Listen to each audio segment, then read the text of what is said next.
परीक्षित के द्वारा जब उन समीक मुनि के गले में वह मृत सर्प डाला गया और तत्पश्चात जब वह अपनी नगरी अपनी राजधानी को पहुंचे तो सूत जी महाराज कहते हैं कि हे शौनकादि ऋषिगणों महीपतिस्त्वत् तत्कर्म गव्यम विचिन्तयन्नात्मकृतं सुदुर्मना अहो मया नीच मनार्यवत्कृतं निरागसे ब्रह्मणि गूढ़ तेजसी।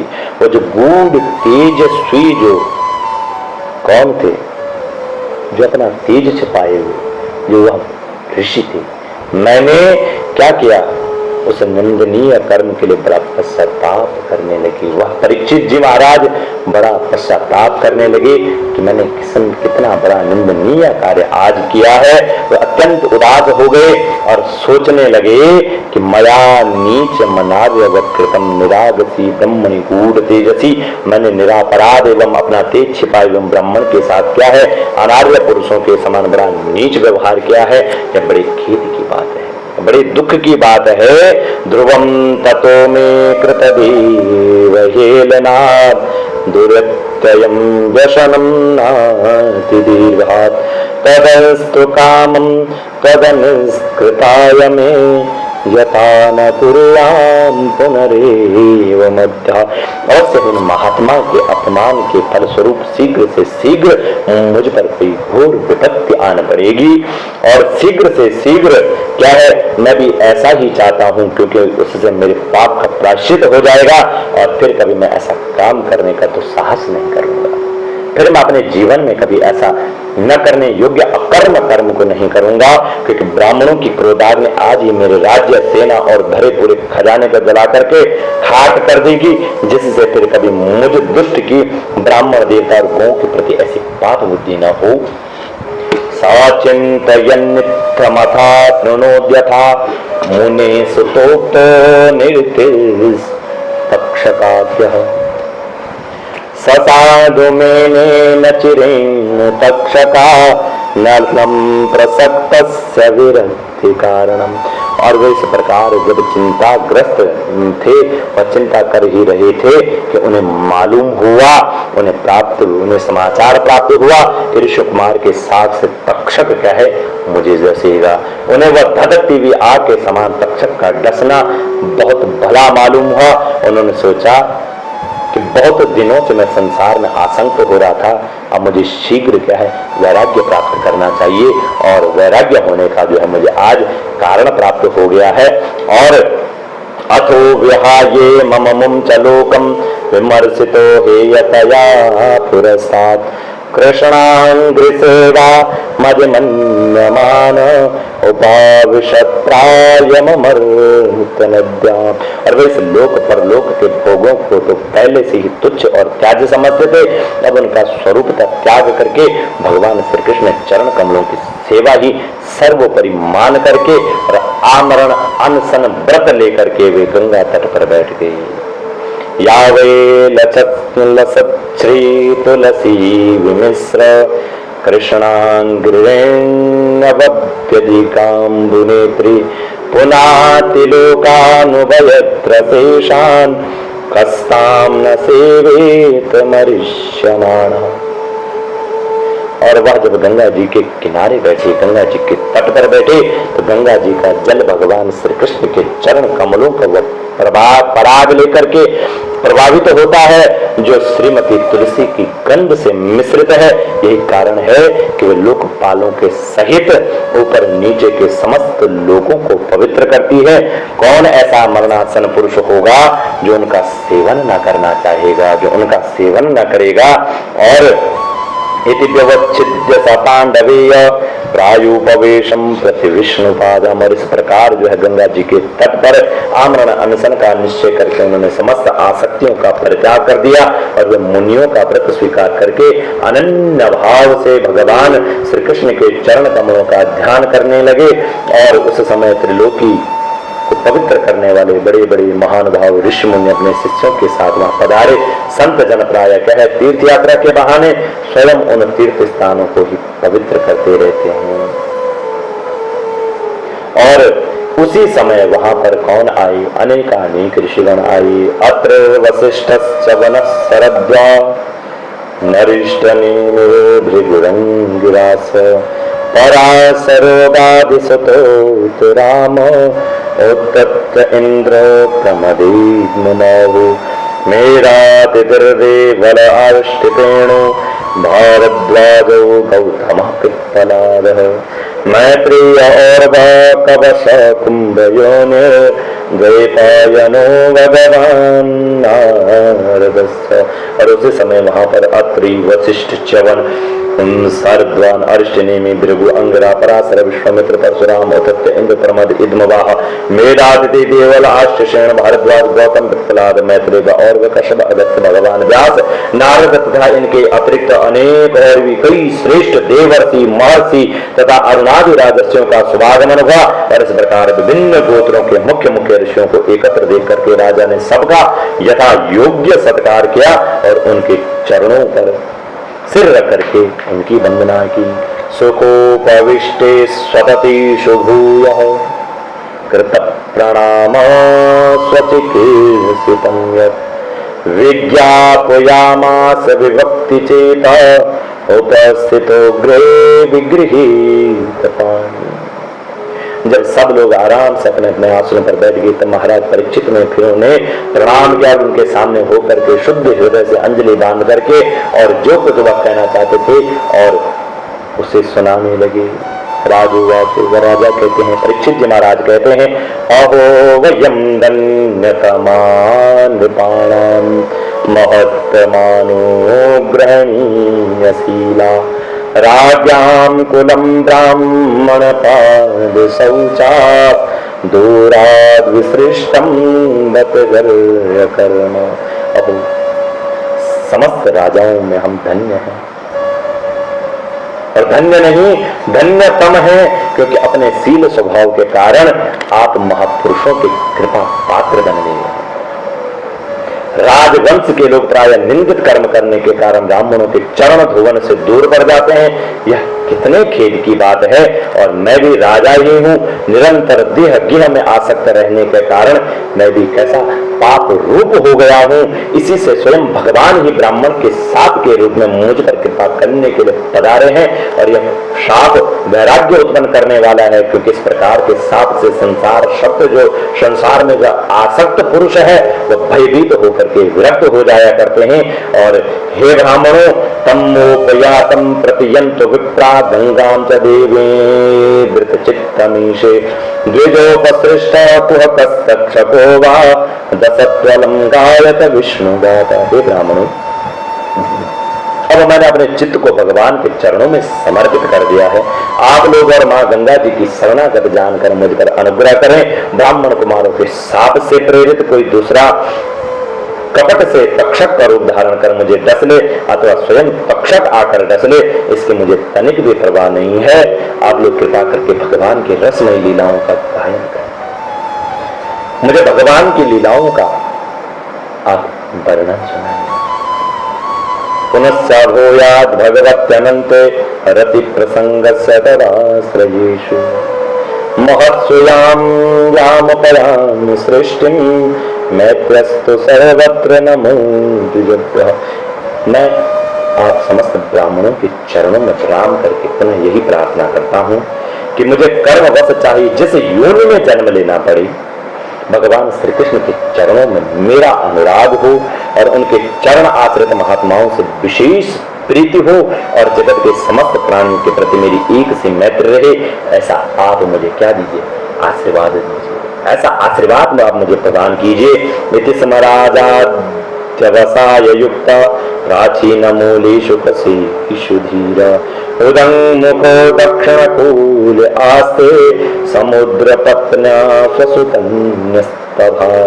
और महाराज परीक्षित जो है कैसे हैं, बड़े धीर स्वभाव के हैं, परम धीर थे। ऐसा दृढ़ निश्चय करके गंगा जी के दक्षिण तट पर पूर्वाग्र दशाओं के आसन पर उत्तर मुख होकर के बैठ गए और राजकाज का भार उन्होंने पहले अपने पुत्र किसको, जनमेजय जी को सौंप दिया था। महाराज जनमेजय जी को जो उन्होंने सारा साम्राज्य सौंप दिया था और पृथ्वी के एक छत्र सम्राट जो परीक्षित जब इस प्रकार आमरण अनशन का निश्चय करके बैठ गए, तब आकाश में स्थित देवता लोग भी क्या है, बड़े आनंद से उनकी प्रशंसा करते हुए वहां पृथ्वी पर पुष्पों की वर्षा करने लगे तथा उनके नाम के नगारे बजाने लग गए। बार बार नगारे बजने लगे और वहां पर सभी उपस्थित महर्षियों ने महर्षियो वैश्वपागता ये प्रशस्य साध्वित तनुमूदमाना उचो प्रजानुग्रहशील सारा यदुत्तम श्लोक गुणानिरूपम। और सभी उपस्थित जो महर्षियों ने परीक्षित के निश्चय की प्रशंसा की और साधु साधु ऐसा कह करके उनका अनुमोदन किया।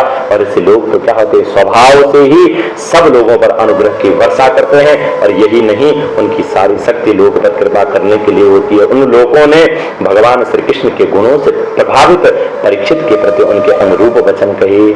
नवा इदं राजर्षे वह्य चित्रम भवत्सु कृष्णम समनुव्रतेषु। हे राजर्षि श्रोमणि भगवान श्री कृष्ण के सेवक और अनुयायी, आप पांडुवंशों के लिए कोई आश्चर्य की बात नहीं है, क्योंकि आप लोगों ने भगवान के सन्निधि प्राप्त करने की आकांक्षा से उस राज सिंहासन का क्या है, एक क्षण में ही परित्याग कर दिया, जिसकी सेवा बड़े बड़े राजा अपने मुकुटों से करते हैं। इसमें क्या है, आप लोगों के लिए उस राजकाज को छोड़ना कोई बहुत बड़ी बात नहीं है। और हम सब तब तक यहीं रहेंगे जब तक ये भगवान के परम भक्त परीक्षित अपने नश्वर शरीर को छोड़कर माया दोष एवं शोक से रहित भगवत धाम नहीं चले जाते हैं। आश्रित्य तदृश्य गण वचः परीक्षित समम मदुच्युद्गुरु चाव्यकीलीकन आभास तैनान अभिनंद युक्तान शुश्रूषमाण सरितानि विष्णु।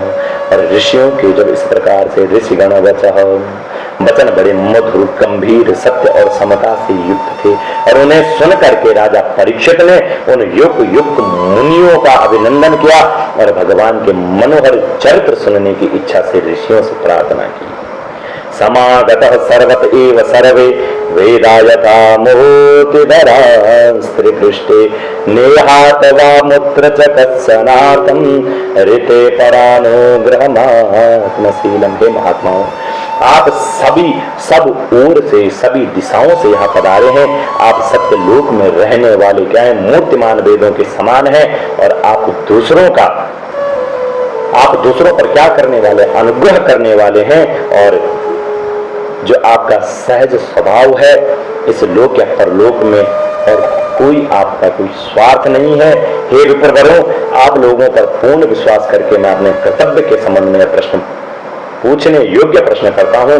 आप सभी विद्वान परस्पर विचार करके बतलाइए कि सबके लिए सर्वात्मना म्रियमाणस सकृत्यम शुद्धम च तत्रा मृषतावियुक्तः।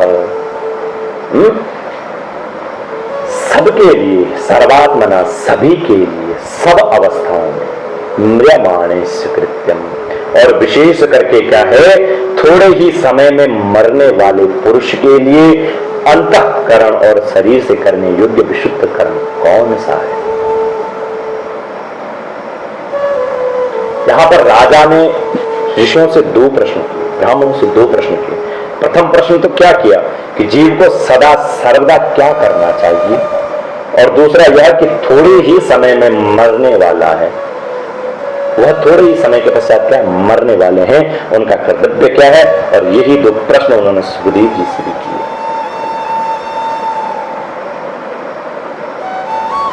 और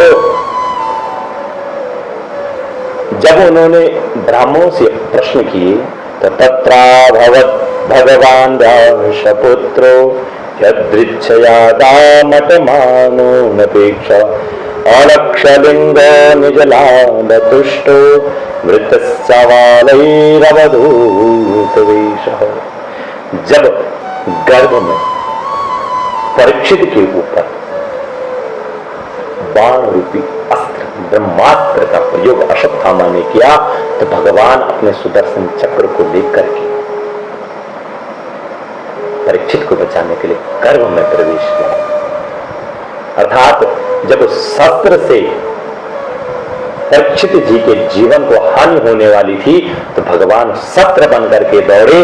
और आज जब वाणी रूपी बाण परीक्षित पर पड़ा है,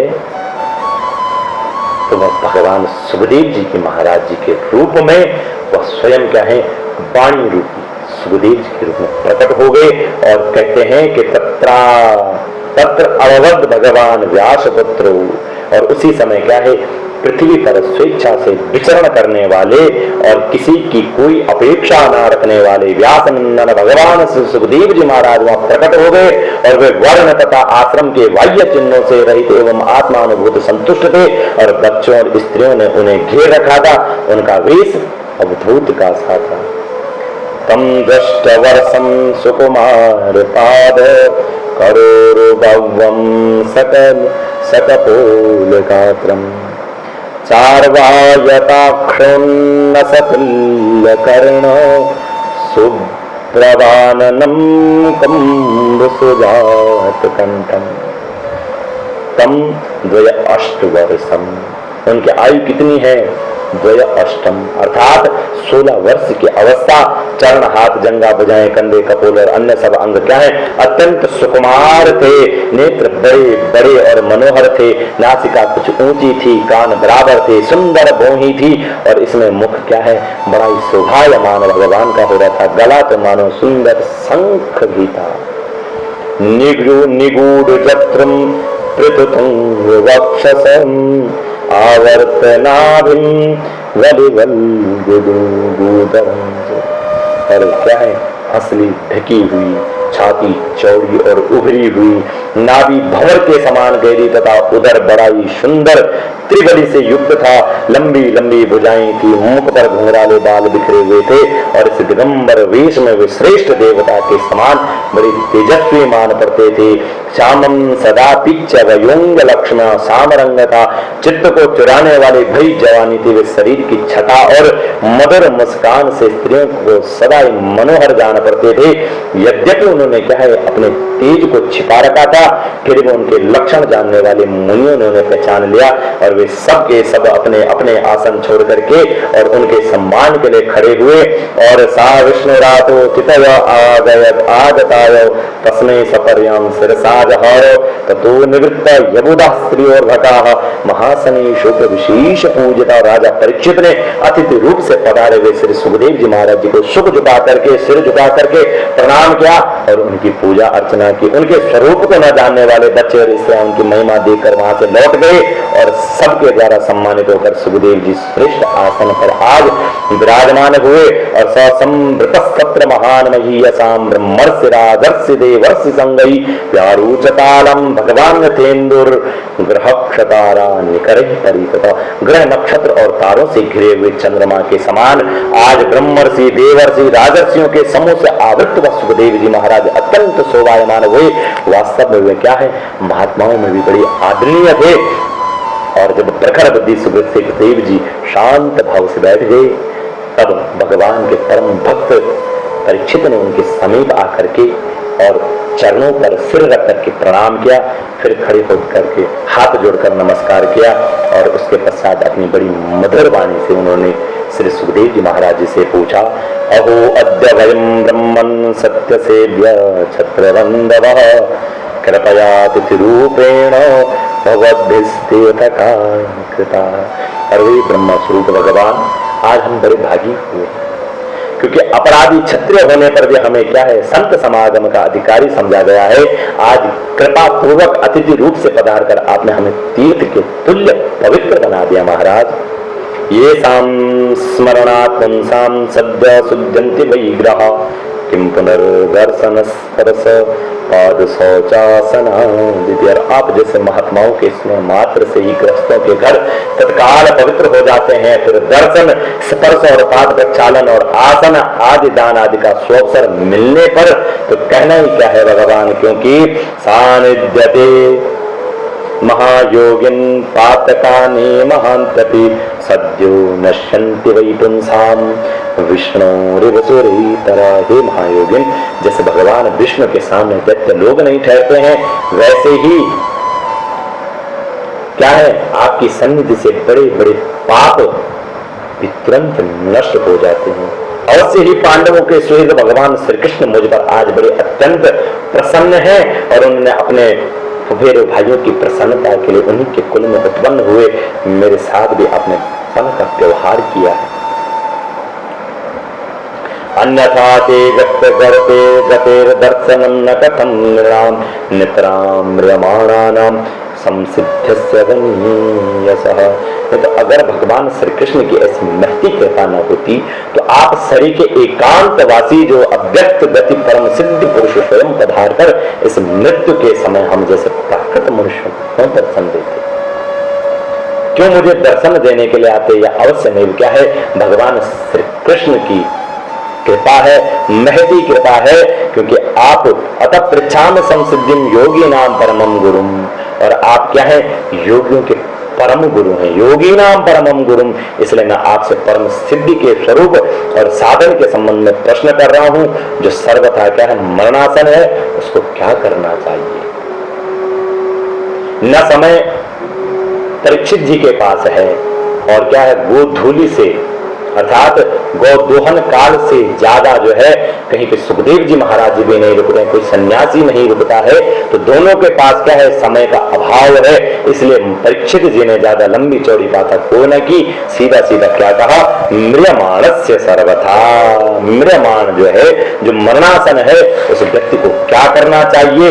और यच्छ्रोतव्यमथो जप्यम यत् कर्तव्यम निधि प्रभो समर्तव्यम भजनीयम वा ब्रूहि यद्वा विपर्यम। हे भगवान, साथ ही आप यह भी बतलाने का कष्ट करिए कि मनुष्य मात्र को क्या करना चाहिए, वे किसका श्रवण, किसका जप, किसका स्मरण और किसका भजन करें, तथा किसका उन्हें त्याग करना चाहिए।